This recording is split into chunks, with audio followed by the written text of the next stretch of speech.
مفتی صاحب یہ تو ظاہر مضامین ایسے ہیں کہ بات سے بات نکالتے جائیں، چراغ سے چراغ، اور روشنی اور نور اور رنگ و نگہت اور اس کی خوشبو مشام جاں کو معطر کرتی جائے گی، لیکن ظاہر ہے کچھ آگے بھی بڑھنا ہے، اور موضوعات اور عنوانات اور مضامین کافی ہیں، اور سورہ نور آج کے پارہ 18 کا یہ بڑا ایک اہم اور نمایاں اور ممتاز اور معتبر سورہ ہے۔ میں چاہوں گا کچھ اس پر آپ اس ابتدائی بات چیت کریں، اور پھر اس کی آیت 32 جو ہے وہ بھی اگر آپ کے احاطہ گفتگو میں آ جائے تو اس کو بھی دیکھیں۔ سورہ نور ان صورتوں میں سے ہے جن کے بارے میں نبی صلی اللہ تعالیٰ علیہ وسلم نے ارشاد فرمایا کہ اپنی بیٹیوں کو اس سورہ مبارکہ کی تعلیم دو۔ سبحان اللہ۔ اس کے اندر اللہ تبارک و تعالیٰ نے عزت کی حفاظت، پردے داری، گھریلو معاملات، کن کن سے ملاقات کرنی ہے، کن کے سامنے حجاب کے ساتھ جانا ہے، کن کے سامنے حجاب کے ساتھ نہیں جانا، ان سارے اصول اور ضابطوں کو بیان فرمایا۔ اور پھر آیت نمبر 32 میں اللہ تعالیٰ جل جلالہ نے نکاح کرنے کا حکم ارشاد فرمایا۔ نبی صلی اللہ تعالیٰ علیہ وسلم ارشاد فرماتے ہیں، اے جوانوں کے گروہ نکاح کرو، اس لیے کہ نکاح انسان کی نگاہوں کو جھکا دیتا ہے۔ سبحان اللہ۔ اور رسول اللہ صلی اللہ تعالیٰ علیہ وسلم نے نکاح کو اتنا پسند فرمایا کہ جو 3 اصحاب آپ کی عبادتوں کا پتہ کرنے کے لیے آپ کے گھر آئے، ان کو نبی صلی اللہ علیہ وسلم نے فرمایا میں اللہ کا سب سے زیادہ خوف رکھتا ہوں، اس کے باوجود میں کثرت نکاح کو پسند کرتا ہوں۔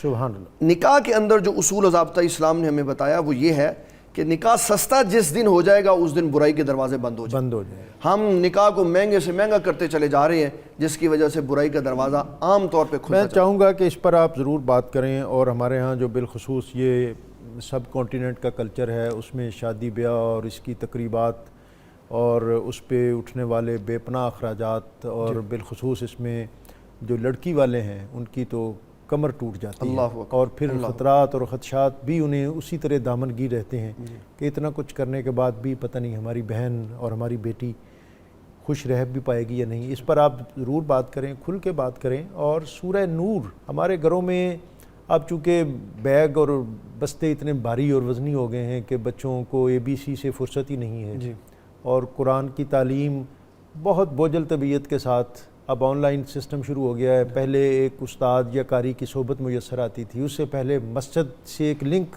اور مدرسے اور خانقاہ سے ایک ربط وہ میسر آتا تھا، وہ بھی مفقود ہو گیا ہے۔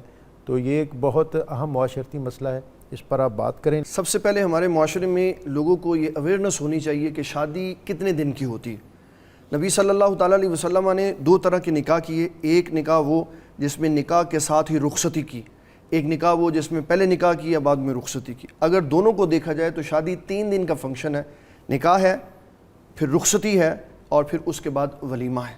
یہ بنیادی طور پر ہمارے ہاں شادیاں مہنگی اس لیے ہو جاتی ہیں کہ سب سے پہلے جہیز آ جاتا۔